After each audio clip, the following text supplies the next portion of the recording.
Kitchen मधले जर कामं पटकन उरकायचे असतील ना, अशा प्रकारे आपण काही गोष्टी फॉलो केल्याच पाहिजे. भाज्यांची किंवा फळांची जे काही सालं वगैरे कचरा निघेल ना, अशा प्रकारे एखाद्या डिश मध्ये जमा करायचं, ते आपण डस्टबिन मध्ये डायरेक्ट टाकू शकतो. नेहमी भाजी करताना अशा प्रकारे एखादी डिश ठेवायची आपल्या बाजूलाच, म्हणजे आपण चमचा ठेवण्यासाठी. त्यामुळे काय होतं, आपला किचन वाटा किंवा आपला गॅस खराब होत नाही, आपलं काम सुद्धा वाचून जातं.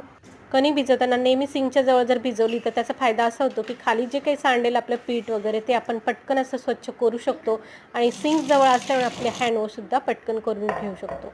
पोळ्या वगैरे करत असताना अशा प्रकारे एखादा पेपर जर त्याच्या खाली किंवा कपडा अंथरला ना, तर जे काही आपलं पीठ तेल सांडेल ते पेपरवरती कपड्यावरती सांडेल, आपण ते पटकन उचलून घेऊ शकतो. ज्या काही आपण स्वयंपाक करताना ज्या वस्तू यूज करतो ना, अशा प्रकारे पुसून घ्यायचं, जेणेकरून त्या सुद्धा स्वच्छ राहतील. खाली बघा, पीठ वगैरे काही जास्त काही असं घाण झालेलं नाहीये.